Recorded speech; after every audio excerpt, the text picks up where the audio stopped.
one of pop culture's most iconic characters. No one thought that this game could be a big breakout hit. And a mysterious bomb at the World's Fair.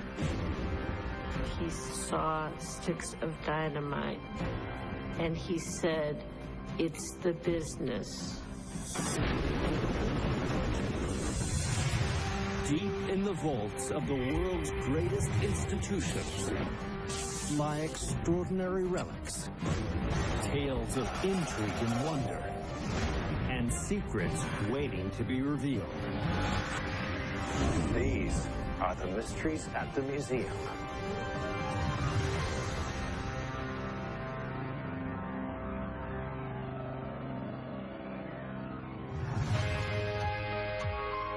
In the foothills of the Swiss Alps is the spectacular region of Uri. The stunning terrain offers a range of thrilling activities, from extreme skiing to paragliding and whitewater kayaking. It's also the home of Switzerland's greatest hero, William Tell.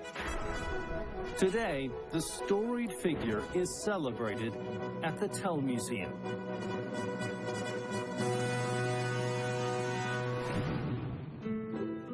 This Gothic institution showcases countless treasures, including stained glass windows depicting the famous marksman, centuries-old texts chronicling the hero's history, and a score of the much-loved William Tell Overture. But perhaps the museum's most prized possession is this ancient weapon.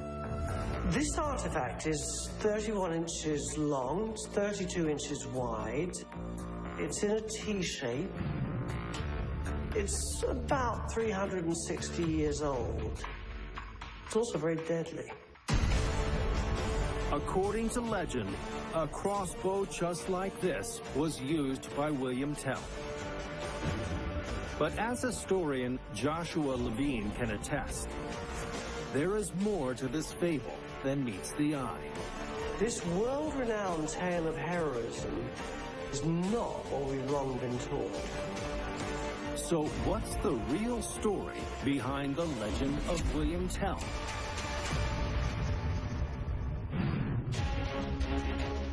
The tale begins in 1307 in Altdorf, Switzerland. The sleepy alpine town is ruled by a ruthless tyrant named Albrecht Gessler. Gessler was very, very unpopular, very autocratic. He ordered the people to do things they simply didn't want to do. And Gessler has a particularly humiliating way of asserting his authority. Every day, he mounts his hat on a pole in the center of town and demands that residents bow down to it as a symbol of their loyalty to him. People feared him, and so when he paraded this hat, people did bow down. But one day, something happens that will change the course of history forever. A local farmer decides he's had enough of Gessler's oppressive rule.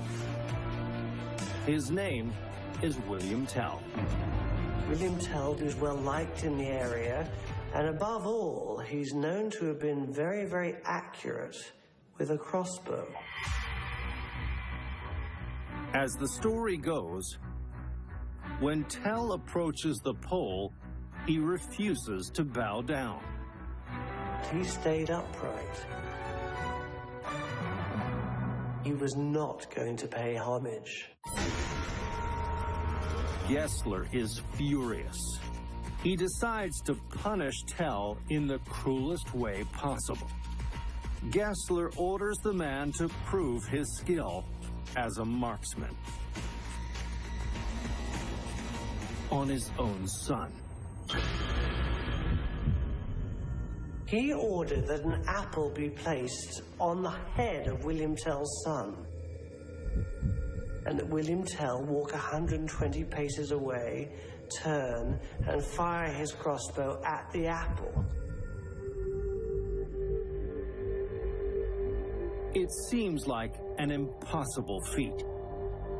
Yet Tell is determined to stand up to Gessler, and so he agrees.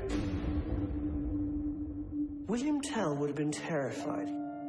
This was as dangerous as anything he had ever done in his life. He risked killing his own son. Tell aims, holds his breath, and takes his shot. And the son was safe. Everybody was relieved. The local people were relieved. William Tell was relieved. The only person who wasn't relieved was Gessler. Tell has won the challenge, but he isn't done yet. In a stunning act of revenge, he turns his crossbow on Gessler. William Tell shot him with his crossbow. With the death of the tyrant, William Tell rallies the surrounding regions to throw off the shackles of tyrannical rule and form a new country.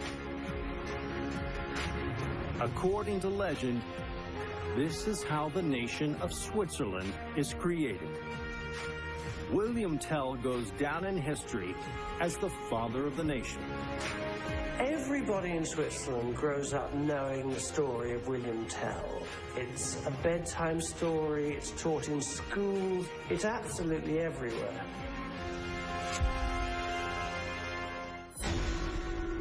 But there's more to this epic tale of rebellion than most people think. Centuries later, historians make a shocking discovery about the Swiss marksman. In the late 1980s, an historian named Jean-Francois Bergier sets out to write the definitive biography of William Tell. Bergier pores over the evidence detailing the uprising in the early 1300s. But as he digs deeper, he finds something troubling. There's no mention whatsoever of William Tell. Bergier is perplexed.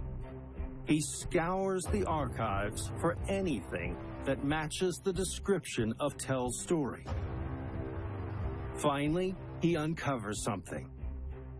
But it's not from 1307, and it's not from Switzerland.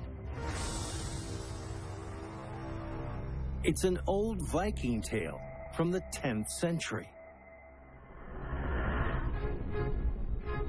In this 10th century Danish version, a man named Toko boasts to the king that his archery skills are magnificent. So the king decides to put him to the test.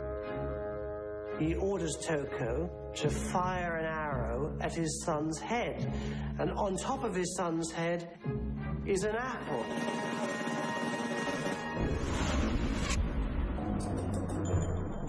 Bergier is astonished.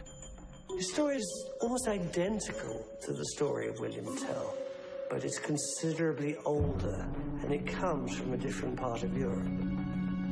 In fact, Bergier discovers that the story of William Tell didn't show up in Swiss history books until the 16th century. William Tell wasn't written about until about 250 years after his story was supposed to have taken place. Bergier theorizes that this Viking yarn was brought to Switzerland in the Middle Ages by traveling pilgrims. Over time, that story would have sort of transmuted into the story of William Tell. When scholars in the 16th century came to write the history of Switzerland, they presented the legend as fact, giving the nation its very own hero.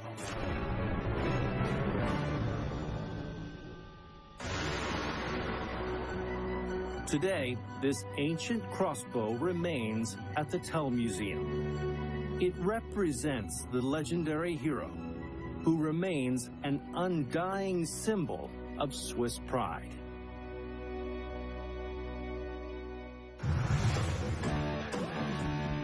The city of Marion, Ohio, once produced more popcorn than anywhere else in the United States.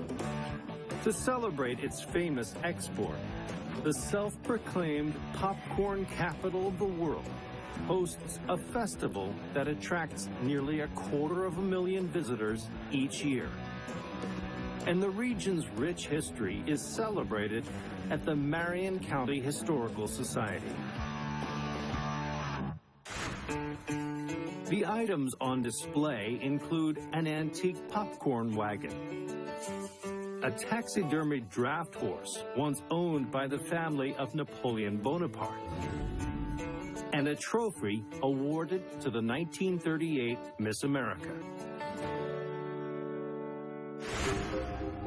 But there's one object here that speaks to a more sordid chapter in local history.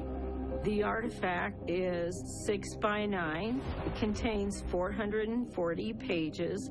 It has gilded lettering on the front in great big swooping cursive. On the bottom it says, by Nan Britton. According to museum director Gail Martin, this volume exposed a scandal that went all the way to the Oval Office. It was one of the tawdriest tales in American presidential history.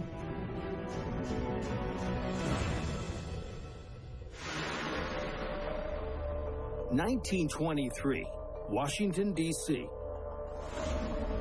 26-year-old Nan Britton is embroiled in a secret affair with a married man. But he's not just her lover. He is the most powerful man on Earth. President Warren G. Harding. The affair had been going on about 6 years. They found different ways to be together. They even met in the White House and got together in a closet. Their forbidden romance has even produced a child, 3-year-old Elizabeth Ann. Nan felt that Elizabeth Ann was a result of her love for Warren and his love for her. To protect the president's political career, the pair goes to extreme lengths to make sure no one will ever find out about their relationship. Nan and Warren had a system for sending love letters back and forth. And they made a deal with each other that they would destroy the letters right after they received them. Though unable to acknowledge the child as his own, Harding promises to always take care of her and sends Britton $500 a month.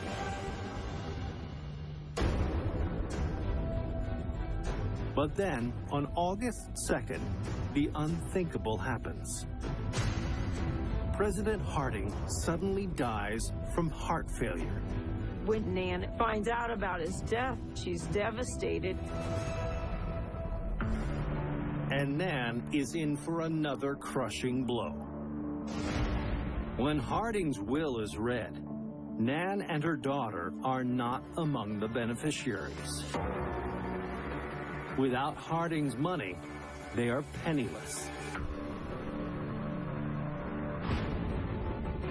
Nan reaches out to Harding's family for help, but they turn her away. She's very concerned about how she's going to support Elizabeth. She would have been in dire straits. With no other choice, Nan comes up with a desperate plan. She pens a tell-all memoir, recounting the details of her affair with President Harding. Its title, The President's Daughter. She hopes that the proceeds from the book will be enough to provide for her daughter, Elizabeth Ann. She thought the whole world was going to believe this was a wonderful fairy tale, a love story. But what Nan doesn't realize is that her book will change her life in ways that she never expected. America wasn't ready for this story. People are just shocked.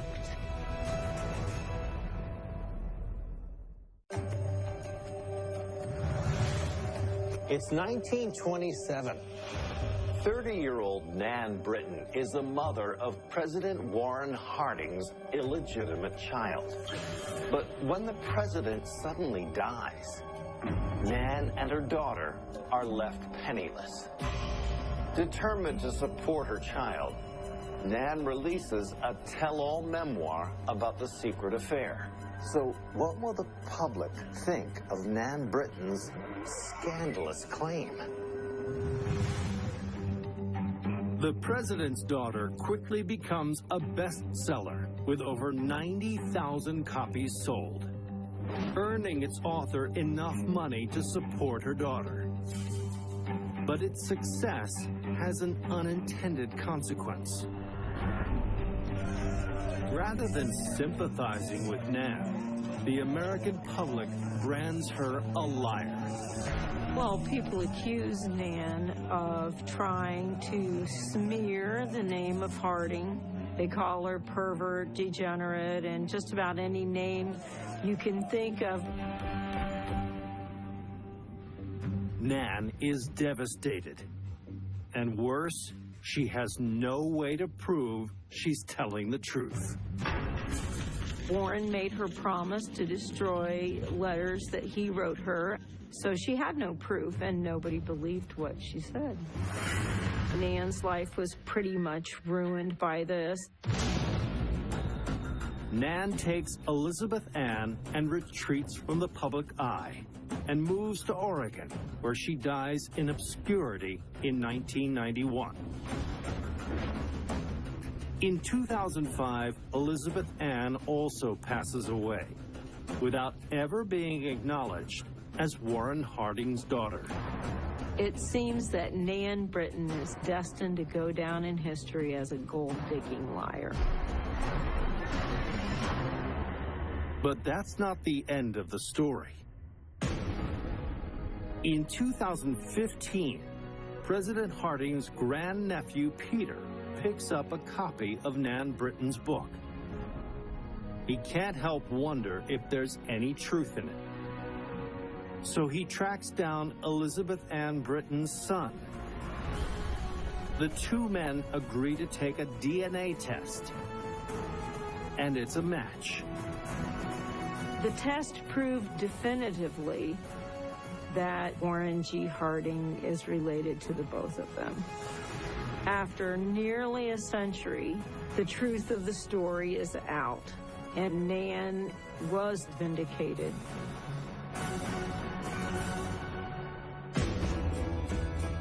Today, this first edition copy of The President's Daughter at the Marion County Historical Society acts as a reminder of a devoted mother who would stop at nothing to help her daughter.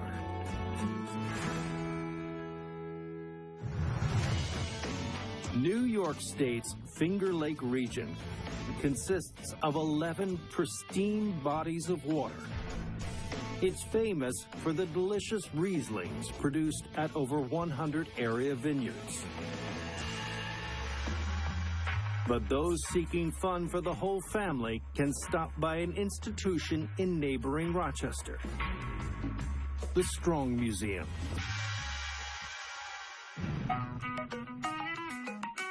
Dedicated to showcasing toys through the ages, its collection includes 18th century jigsaw puzzles, G.I. Joe figures from the 1960s, and first edition Barbie dolls. But there's one item here that some argue left the biggest impact on children's entertainment. The object is about 6 feet high, couple feet wide, made of plywood, and the colors just pop.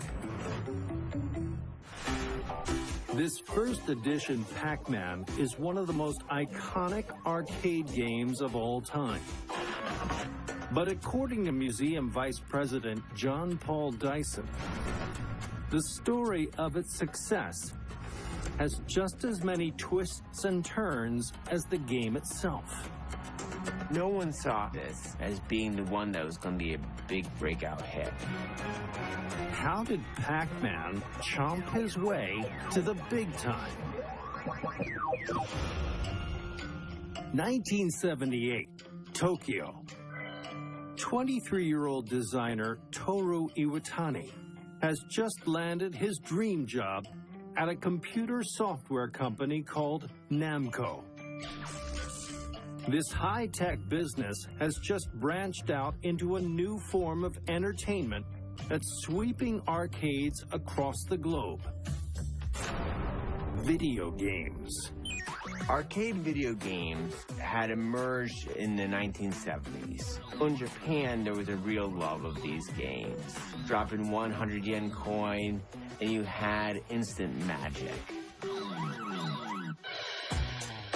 And so, Namco has tasked Iwatani with creating a brand new arcade game. Iwatani was clearly excited to do this.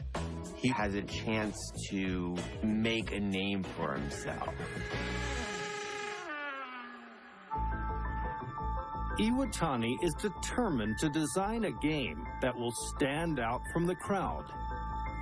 He looked at arcade games and saw a boys' club. They're either space games or they're sports games. Most of those games are violent and appeal predominantly to male audiences. But Iwatani sees this bias as an opportunity. If he can create a game that appeals to both boys and girls of all ages, he'll have a surefire hit on his hands.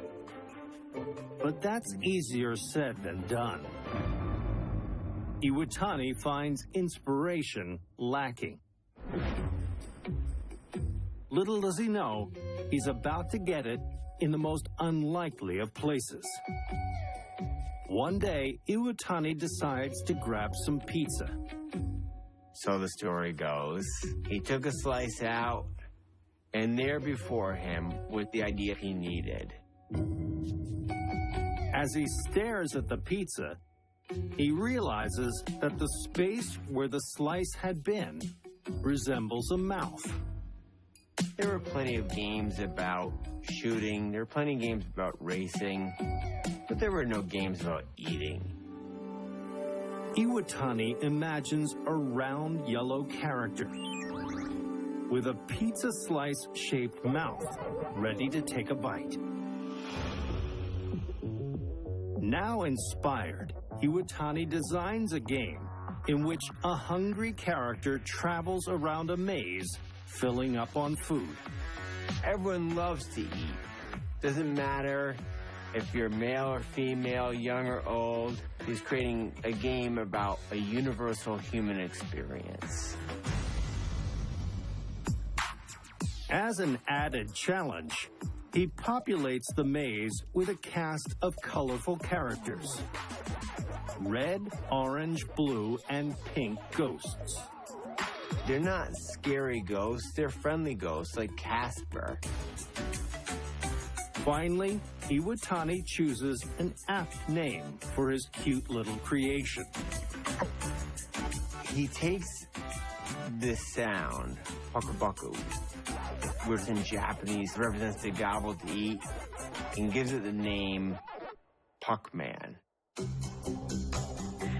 In 1980, Namco presents Pac-Man to video game distributors and arcade operators from around the world, who are all searching for the next big thing.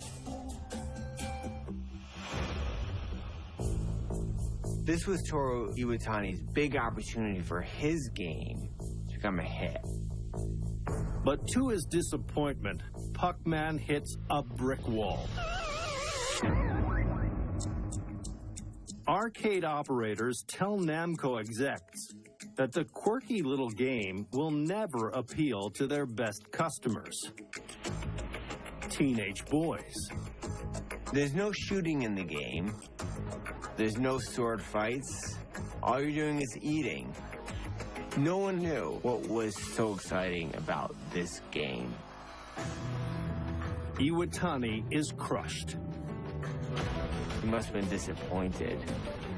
So what will it take for Pac-Man to get an extra life?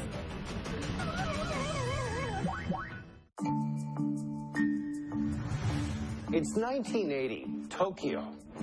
Game designer Toru Iwatani has created what he believes will be the next big arcade game. A colorful maze with a cheerful yellow character named Pac-Man. But when industry insiders see the game, it falls flat. So what will it take for Pac-Man to chomp his way to fame? It looks like Pac-Man is doomed. Iwatani was really concerned. He thought that people had a chance to play it, that it would be a winner in the long run. But then Pac-Man gets a bonus round. Namco offers Pac-Man as part of a package with a popular car racing game. An American distributor finally agrees to take a chance on the cute chomping game. It's Iwatani's last chance for his creation to become a hit. In October 1980, Namco gets Pac-Man consoles ready for American arcades. But there's one last snag. The company realizes the name Puck could get them in trouble. As you can imagine, vandals in an arcade might want to play with the title a little bit. So they needed to change the name from Pac-Man to Pac-Man. When Pac-Man consoles show up in arcades across America, game fans of all ages, boys and girls alike, instantly fall in love with the yellow chomping character. It was a popular cultural phenomenon in a way that no video game had ever been before. Today, this vintage Pac-Man machine on display at the Strong Museum in Rochester, New York, is a colorful reminder of the charming chomper who became one of gaming's greatest stars.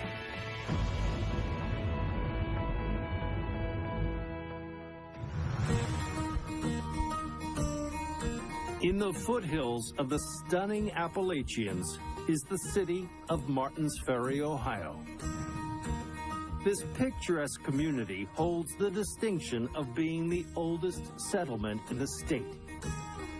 And charged with preserving the region's rich history is the Sedgwick House Museum. Its collection includes a Martins Ferry flag that flew on the Space Shuttle Columbia,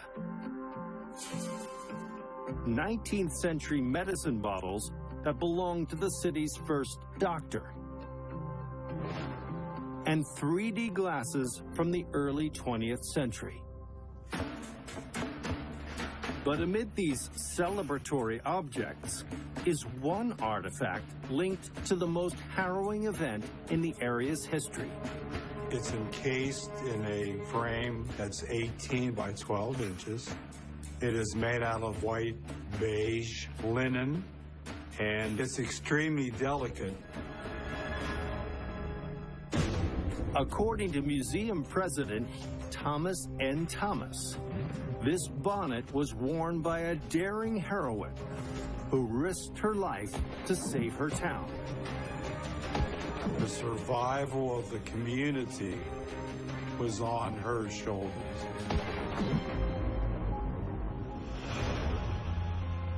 It's September 1782 in the Ohio Valley. The Revolutionary War is in its final throes.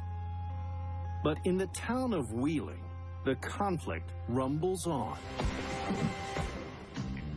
The small community is under constant threat of attack from a rogue band of British soldiers and their Native American allies. Their only defense is a garrison of around 20 armed residents, stationed in a wooden fort at the center of town. They were on guard 24 hours a day because there was always danger of attack. Commanding the group is Colonel Ebenezer Zane. Ebenezer was the leader. He was very strong and courageous. Every day, Ebenezer drills his troops on the art of defense. Among them is Ebenezer's teenage sister, Betty. Betty Zane was willing to do whatever was necessary to help in the community. On September 11th, 1782, Ebenezer's worst fears are realized. An army of 50 British redcoats, aided by 250 Native American warriors, are advancing on the outskirts of town. Terrified residents barricade themselves in the fort.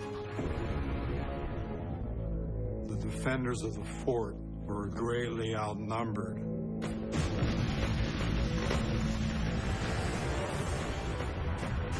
For 2 days, the small Wheeling militia fights valiantly, keeping the redcoats at bay with volley after volley of gunfire. But on the second day, disaster strikes.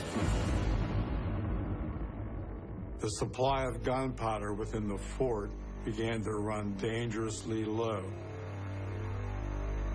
Without ammunition, the settlers will be massacred. This was a life or death situation. But then, Ebenezer remembers something. There is one last keg of gunpowder hidden in a cabin 60 yards outside of the fort. It's their only hope. Betty's brother says, "Who will go and bring back the powder?" And Betty says, "I will." But retrieving the gunpowder will be no easy feat. She thought that maybe this was the end of her life. With only the clothes on her back for protection, Betty makes a break for the cabin. The success of the entire community relied upon her.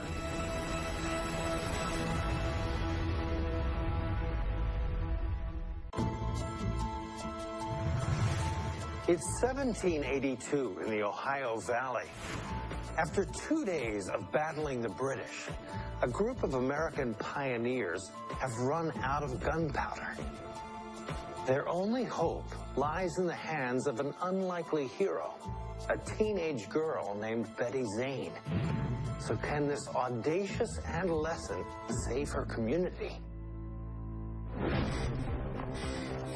Betty dashes across enemy lines. But the British hold their fire. The British are ignoring her, probably feeling that a woman can do nothing to hurt them. Inside the cabin, Betty finds the gunpowder. But the keg is too heavy to carry. So the teenager has to improvise. Betty takes the gunpowder and pours it into her apron. With gunpowder seeping from the seams, Betty sprints from the cabin.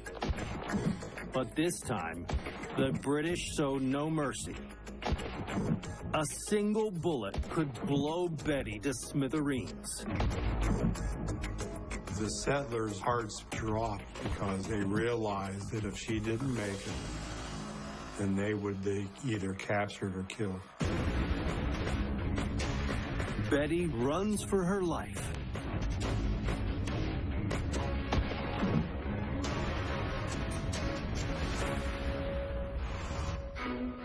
Incredibly, she evades the gunfire and finally stumbles into the safety of the fort. The Patriots reload their guns and launch a devastating counterattack. The fight continued successfully until the next day when the enemy withdrew. In the months that follow, British forces retreat across the nation, officially ending the war. The settlers' victory at Fort Henry becomes known as the last battle of the Revolution. And today, Betty Zane's bonnet at the Sedgwick House Museum recalls the fearless young woman who saved a community and inspired a nation.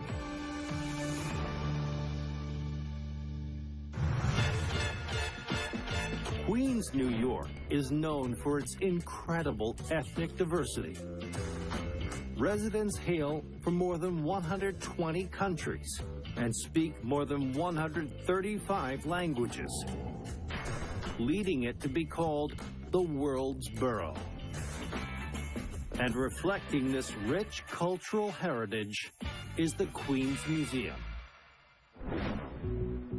Its collection features Tiffany lamps from the early 20th century, a 540 square foot map of the local water supply system, and a panoramic model of the Big Apple.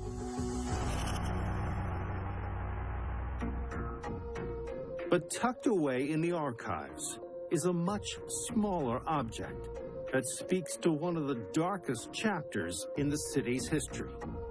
It's about 1.5 inches across. It says New York World's Fair 1939, and it looks like it has been damaged. According to curator Louise Weinberg, this artifact is linked to an explosive act of terror that rocked New York City to its core.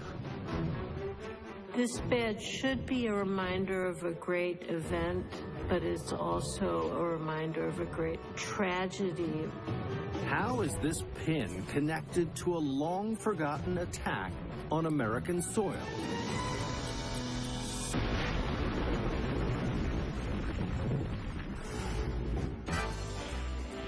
It's the summer of 1940 in Queens, New York. Although war is raging across Europe, the United States remains neutral. Thousands of people are enjoying one of the biggest events the city has ever seen: the World's Fair. The World's Fair was a huge event that captured people's imagination. It was larger than life. Among the attractions are 22 international pavilions. Each one showcases a nation's cultural heritage. But on July 4th, a dark shadow is cast on the celebrations. At the British Pavilion, a switchboard operator receives an anonymous phone call from a man with a heavy German accent. He delivers a stunning declaration. He said that there's a bomb in the building. Fair employees search the exhibit. Sure enough, a suspicious satchel is discovered in the pavilion's ventilation room. And it's ticking.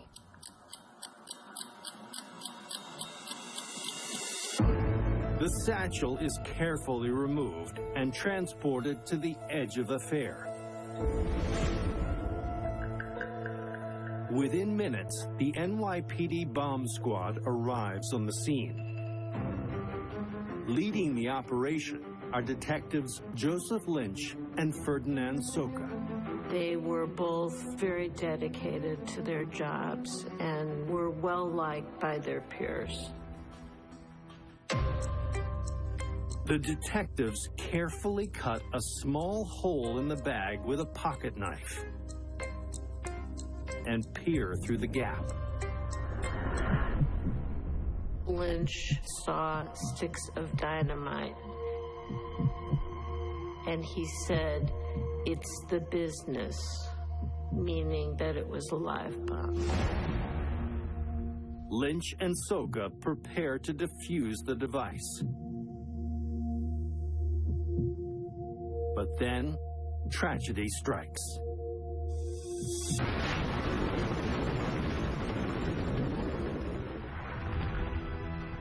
Both men die instantly.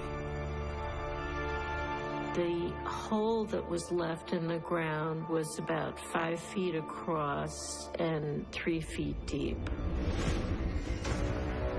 The incident has all the hallmarks of a terrorist attack. But the identity of the perpetrator is a mystery. The NYPD immediately clamped down. It was the first time that their own had been blown up in an explosion. So who planted this deadly bomb?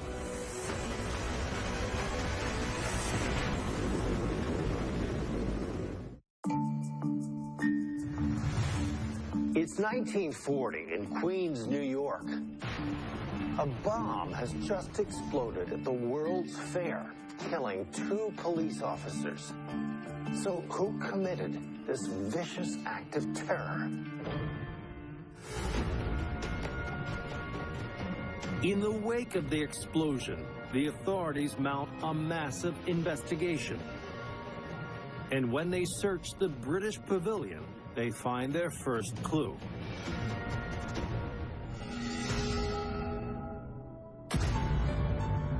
They discovered a Nazi flag in the ventilation room.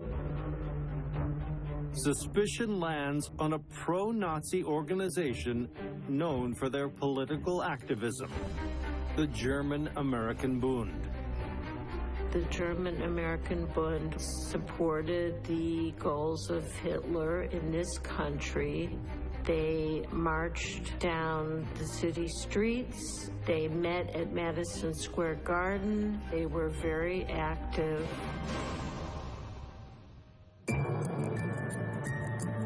And the target of the bombing leaves the police in little doubt.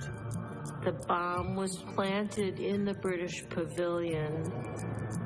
It would be natural to think that it was a German bomber because they were at war. The police interrogate the region's most outspoken Nazi sympathizers. But even after questioning more than 150 suspects, they're still no closer to pinning the attack on the German-American Bund.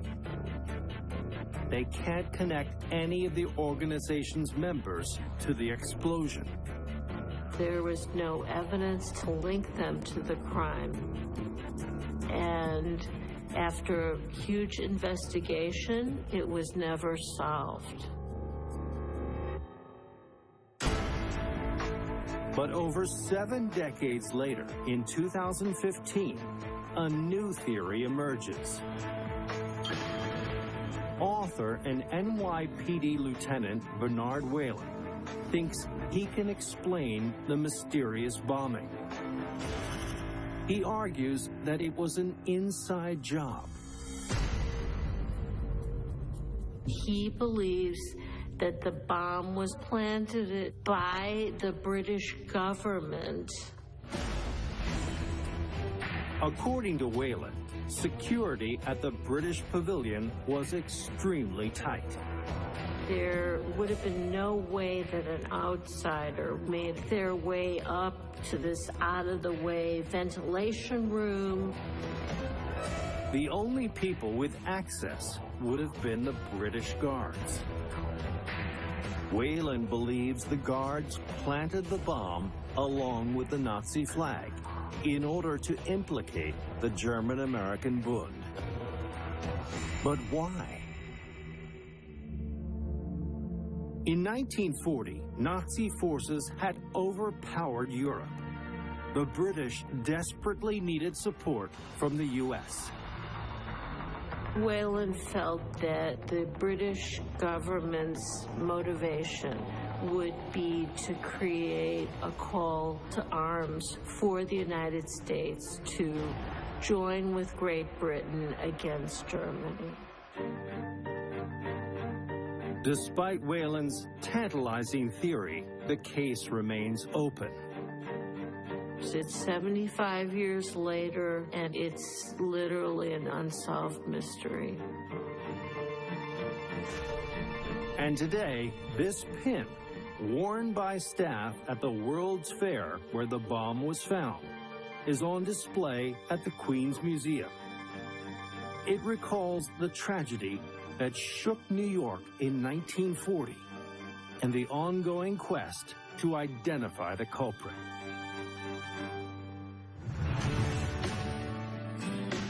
The Oregon State Hospital in Salem served as the setting for the 1975 Oscar-winning film One Flew Over the Cuckoo's Nest. Today, it's the site of the Museum of Mental Health.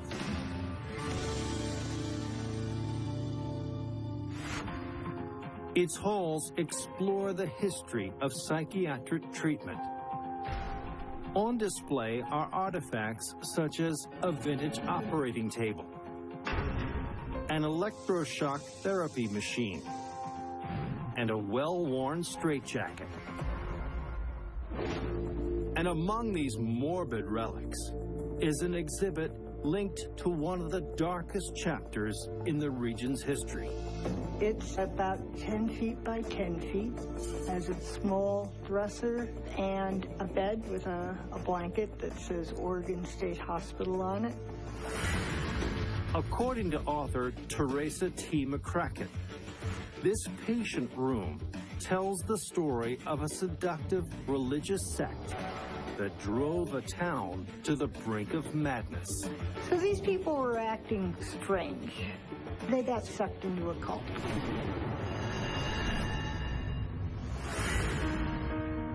(1903), Corvallis, Oregon. The people of this peaceful northwestern community pride themselves on their piety and spiritual devotion. There were lots of churches. Everybody was very religious. But that summer, something strange happens. One by one, daughters, wives, and sisters all over Corvallis are suddenly severing ties with their families and leaving home. The townspeople are stunned. The men were very alarmed. This was just not normal behavior. And one man is determined to get to the bottom of the bizarre exodus. A 20-year-old mill worker named George Mitchell. George's younger sister, Esther, has recently fled the Mitchell household. He was very devoted, very loving. Family was very important to him, and he was concerned about his sister. George investigates the disappearances. It appears that a mysterious church, led by a man named Franz Edmund Crefeld, has recently established itself in town. Crefeld was an immigrant from Germany. He is said to be very charismatic. He is the Lord everlasting. And there's something unique about his particular house of worship. The congregation is almost all women. George learns that his sister Esther and the other women are all living with Crefeld at his church, and that they have some disturbing habits. Rumors were running around that these people were running around nude. Apparently they were rolling and praying and rolling and praying and rolling. These scandalous rituals earn the parish a nickname: the Holy Rollers. George begs his sister to come home. But Esther refuses. She said she was not to have anything to do with anybody who was not one of their group. George is appalled. He can only assume that Crefeld has brainwashed the women. The church is a vile affront to his moral and religious values. He vows to bring the minister to justice at any cost.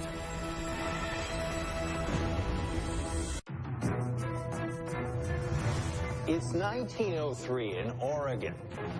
George Mitchell is distraught. His sister has joined a fanatical religious cult and cut off all ties to their family. Rumor has it the group's leader, Edmund Crefeld, has been fooling around with his female followers. Now Mitchell has vowed to bring down the minister no matter what it takes. George feels he has no other choice but to resort to drastic measures. In November, he has Esther temporarily committed to an asylum. Soon, other families follow suit by sending their wives and daughters to facilities such as the Oregon State Hospital. They were committed with the sincere hope that they would go back to being good wives, good mothers, good daughters. With his church disbanded, Crefeld flees Oregon. But George isn't done yet. His family's name had been ruined by Crefeld. George tracks Crefeld down to Seattle,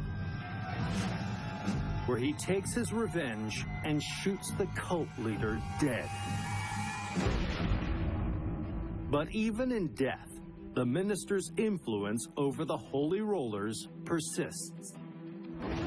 In a final twist, George Mitchell is shot in the back by his own sister. She said she believed that Crefeld was speaking to God, that he was a messenger from God. Esther is swiftly brought to trial, but is found not guilty by reason of insanity. These women were incredibly decent people. People just like you or me. They got swept up with this charismatic man. That's the moral of this story. It can happen to anybody. Today, this patient room at the former Oregon State Hospital recalls a fanatical cult and the tragic tale of the families it tore apart. From a legendary marksman to a group of holy